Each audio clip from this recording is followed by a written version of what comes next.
What's up, everybody? My name is Nick, joined once again by my co-host Matt, and we got our special recurring guest Austin Props on as well to break down this championship weekend.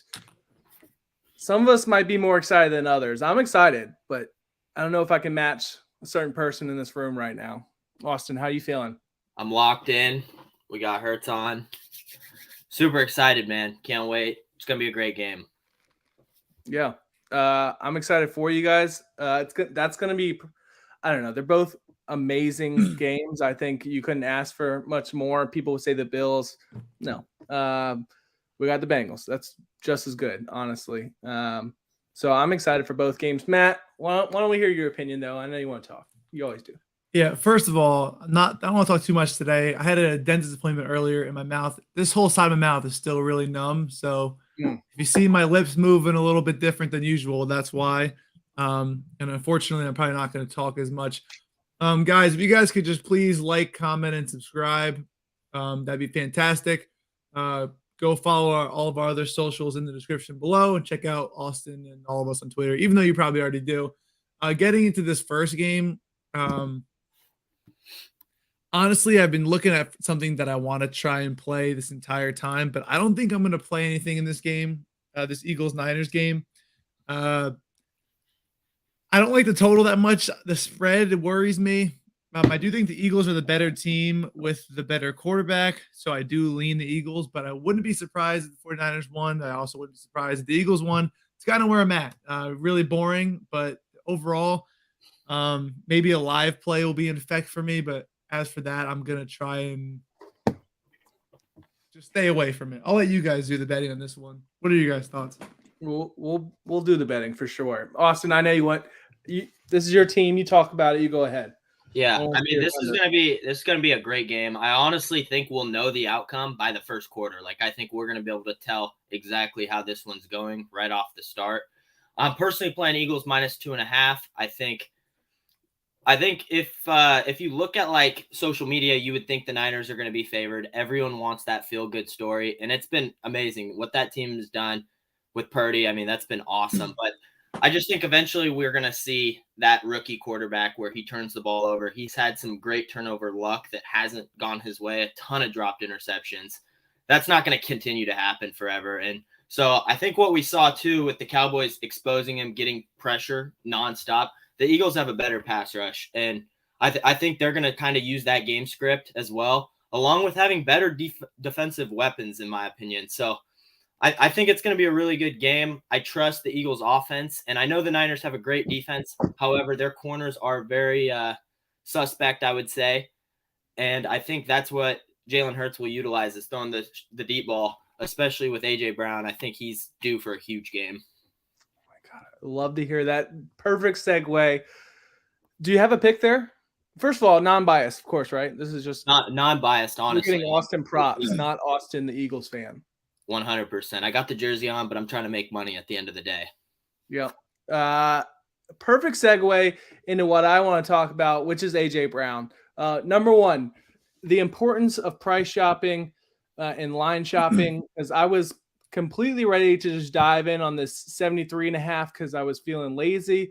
I look everywhere else, it's still 70.5. That's 73.5 on FanDuel. Everywhere else, still 70.5. Now it's a little bit juiced at -129 as what I'm seeing right now, but I'm going to continue to look at every book available and seeing, what's the best line. But those 3 yards, that's important.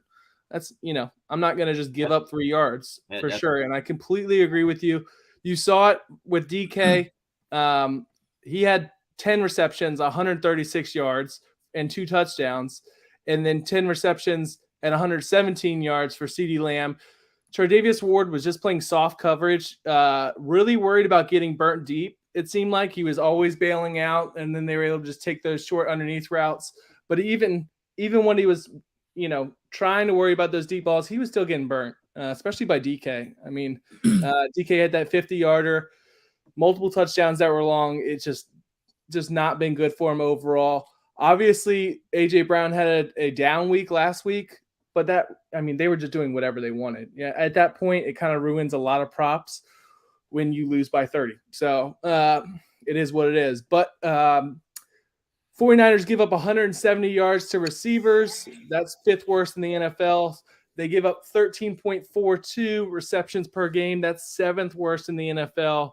And opposing receivers are targeted 20 times per game on average. That's 12th worst in the NFL. Again, all stuff to back it up. Obviously, they've got a good defensive line, a good secondary, really in that safety position. I think they're a lot stronger overall, and then their linebackers are excellent.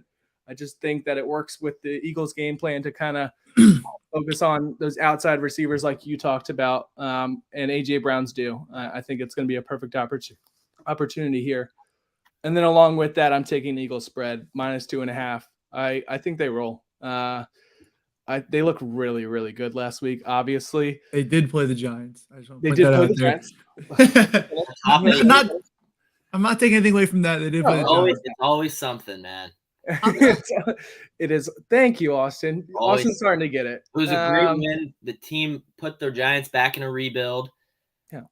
Enough said. Contemplating everything about that football team now and how they got that far. No, but I really think last week the Cowboys kind of exposed some of the weaknesses with that 49ers offense. And the real thing was if it wasn't for those turnovers by Dak, it's a completely different game, probably one that the Cowboys have the potential to win. But it's really, I don't see Jalen Hurts throwing those picks that Dak did. They were really bad, just awful picks.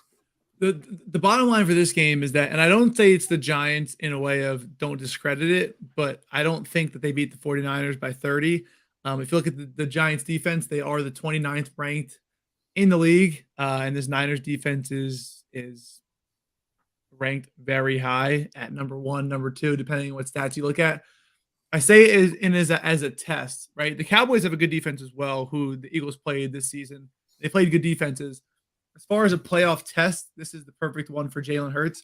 I think they need to play this game in order to face the winner of the Chiefs and Bengals. If they had ended up playing like the Vikings or something, I think they would have got torched in the Super Bowl. You kind of need a game like this to kind of show yourself. Everyone knows the Eagles are good, right? Everyone knows the Eagles are good, but I think they need this game against like a great team to kind of be like, all right, we're here. And there's nothing that they could have done up until now to do that because you only can play who's in front of you. And unfortunately, they had the bye week and the Giants. Now it's like, this is it. One thing that the Niners will do is that they will try to run this football the entire game. Eagles defense is good, but they have the 19th worst rushing defense according to DVOA. So I see this game going, running it first, second down, maybe a Debo, maybe a McCaffrey, maybe a Mitchell. And then can Brock Purdy complete the 3rd and shorts? That's what this game is going to come down to. Can the Eagles defense stop the run game and then pressure Brock Purdy, get to him, make sure he doesn't get these 3rd and shorts? That's going to be the game plan. If they can do that, they're going to coast. They're going to cruise through this game. But if they can't do that, it should be a great game. Again, I don't know what I see here. I do trust the Eagles offense a little more, but the 49ers have been there time and time again. It seems they always come up a little short. So do they do that again, or do they finally burst through?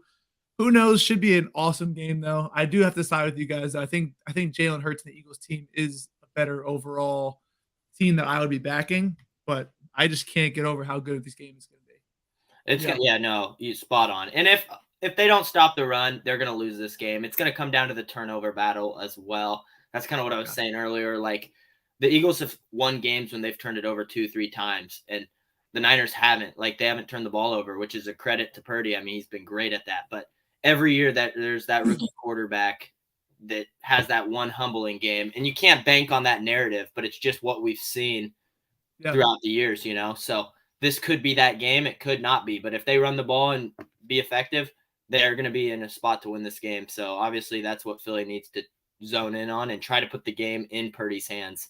Yeah, I agree. Make him beat you. I think just to add one more thing, I think obviously Brock Purdy just can't turn over the ball. We talked about this all playoffs, and he had some lucky breaks as far as with Trayvon Diggs dropping that one. And I believe there was a couple more, but he's throwing some risky balls. He's got to make sure he's managing the game and not turning it over. At the very worst, that's fine. You go 3 and out, that's fine. Punt it. but don't turn over the ball because they will make you pay on those short fields for sure.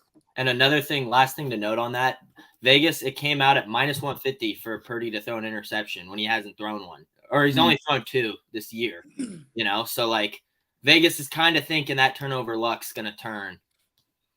Yeah, I think so too. I mean, the Cowboys dropped an easy one. Trayvon dropped a cupcake. I mean, yeah, that's unlikely. It's kind of what happens though with these young guys who everyone's just rooting for. It just seems like it always happens that way. They just kind of get a little lucky. But let's get in this next game. Obviously, we have the Chiefs and the Bengals. The line is -1.5 now. Money line's still pretty close to where you could take it. -124 on FanDuel is from what I'm seeing, and the -120 on DraftKings. There you go. And the over/under set at 48. Guys, this is for me personally. This is the game how I kind of feel for Matt. It's one that I want to take. All right, so I want to take the Bengals. All right, if I still haven't decided yet, if you do decide to take the Bengals, right, just continue to wait because there's no way it's going to have a reverse go back towards the Chiefs, back towards the Bengals as favorites, unless something drastic happens as far as Patrick Mahomes news. We talked about this the other day. The best time to check Chiefs money line is right now. We said that in yesterday's video, and it's moved a whole point. It's not a pick 'em anymore. It's gotten worse, and it'll only continue to get worse, in my opinion. So, again, if you're taking Chiefs money line, take it now. If you're not, and you're considering the Bengals, just continue to wait until closer to game time. I think you're pretty safe doing that. But, Matt, I know you have a play that kind of just goes over what I talked about. Why don't you talk about that? Yeah, I'm taking the Chiefs all day long. Like literally all day long. The only way I would take the Bengals is if Mahomes needs to get his leg amputated. Other than that, I am fully on this Chiefs side here. I mean, you have a perfect spot for revenge for Mahomes, the best quarterback in the league. If you don't think Mahomes is the best quarterback in the league, you're wrong. I'm sorry. That's just the truth. There's literally no argument. You could argue top 5 or whatever. I think 3 of these quarterbacks that are left besides Brock Purdy are in that argument. But overall, Mahomes has the experience. He has won a Super Bowl before. I think if he's healthy, if he's 80%, 90%, with revenge factor, if you look into the only person he hasn't been able to beat, I don't want to say person. The only team he hasn't really been able to beat is the Bengals. He's 0-3 versus the Bengals. But if you put a little context into those games, his team was leading or tied going to the fourth quarter every single game. If you look at the last game they played, they're up 24-17. Travis Kelce fumbled for the first time in what seemed like forever in the middle of the field, gave the Bengals a short field, and no one scored again. Look at the game before that, 28-24 into the fourth, 28-14 at half. They only scored 3 points in the second half. And the AFC Championship game in 2021, it was 21-10 at half. Only 3 points scored in the second half. Threw an interception in overtime to lose, and just seemed like he kind of just forgot how to play football for a little bit. I think if they're leading going to the fourth, I don't think they make that mistake again. I think the Bengals don't honestly get a little lucky again. The game before that was a horrible pass interference call at the 1 yard line. There's so many things that had to go wrong for the Chiefs and right for the Bengals to win those games. Not saying the Bengals aren't a good football team, but the way those games went were not like the Bengals just ran through them. That's not what happened. And I think if he's healthy, revenge spot, if there's one guy who wants revenge and who you get to back up and who the books actually want to win now, because everyone bet the Bengals, if the books want the Chiefs to win, you're never going to get that outcome again in the playoffs, probably for another couple of years, unless Mahomes is hurt again. So I think I missed the jump on the plus money. I love the Chiefs still at -120. I think they finally get their revenge. They go to the Super Bowl, and that's it. Nothing against the Bengals. No matter who was playing this game, I'd probably go with the Chiefs here. They looked great last week, and I just love them. Real quick, all I heard was Patrick Mahomes is not clutch. That's all I heard. That's the entire time. You just broke down 3 games. A Kelce fumble at half doesn't mean clutch guy. Mahomes isn't clutch. Mahomes, oh God, you are just, we should clip that. Oh my goodness. Hey man, you're the one said it. I'm just going. I didn't say it at all. Austin, I said the Bengals got lucky. Up here, Austin. I said the Bengals got lucky. I think there's 2 sides to it. For the Bengals to go back to the Super Bowl, it is so challenging. And I would not be surprised at all if they drop this game against the Chiefs. What scares me is that high ankle sprain. I think people are undervaluing that. Like, that's a significant injury. That's usually a 4-week injury, and he's playing off it in 4 days. Then, like, he's one tackle from being in serious pain. We saw it. He was trying to act like he wasn't limping, but you could tell he's in serious pain. His mobility could be affected. You know what I mean? So the Bengals defense isn't scary by any means. I still think the Chiefs definitely can move the ball, but that's definitely something to watch. And that's why I'm not super sold yet. I would lean Chiefs money line as well, but if Mahomes is healthy, what are you playing? If Mahomes is healthy, I'm Chiefs all day, but the line wouldn't be there if he was completely healthy. You know what I mean? And I agree. I'm playing kind of the devil's advocate, I guess, but I also don't think it's likely Mahomes drops another to Burrow. Eventually, that's going to even out. They're both great quarterbacks, but you're not going to see one guy just completely dominate him like that, especially for Patrick Mahomes. So don't really have a side, I guess. I'm not playing anything specifically, but if I was leaning one way, it'd probably be Chiefs if Mahomes is good. Like, if he gets hurt in that first quarter and you can tell, then it's probably chalked, you know? Like, it's... I don't know. If Mahomes gets hurt, Chad Henne becomes Mr. Irrelevant, and Brock Purdy has no storyline anymore. Comes in and cooks. Yeah, the only thing I worry about as far as this game is honestly the Chiefs' defense, especially in that red zone. I brought it up every time in this playoffs that they're 31st in the red zone overall. They got to be better. They looked a little bit better last week, but as far as the Jags, they kept them in the game somewhat. They were always going to win, but it's just, they never really pulled away. They just let them continue to score. But it is the NFL, so it is what it is. I have no opinion as far as the game as of right now. I also think still with those offensive line injuries, they looked good last week against the Bills, but this Chiefs defense has a good run defense, and I think that the backup offensive linemen, I think they get a little worse when you have to protect the pocket and try to protect Burrow instead of try to make a hole. So if this pass rush with Chris Jones can get to Burrow, I think it's even better for the Chiefs. You guys see this game being pretty high scoring? Would you lean in over of the points total or not really? I want to lean the over, but a part of me, if Mahomes isn't healthy, I think the under's in play. See, and that's my thing. Like, I don't see either of these defenses being able to stop each other's offense. And if Mahomes isn't healthy, he's not going to be able to score the same amount of points as Burrow and the Bengals, like, realistically. So that's what scares me. I also if they're healthy, it's going to soar over. Yeah. Yeah. It's tough. There's some videos out there. He looks fine as far as the video, but that's, him walking, him stretching, doing a couple drills, real casual stuff. At the same time, if he had like a serious, no walking boot, none of that for a high ankle sprain, I don't think it's high, honestly, because they usually have 2 to 4 weeks minimum. It's swelling like crazy. Doesn't even look swollen. You can usually tell from an ankle as far as high ankle sprain how swollen it is, even when you're wearing tennis shoes. I think he's looking pretty fine.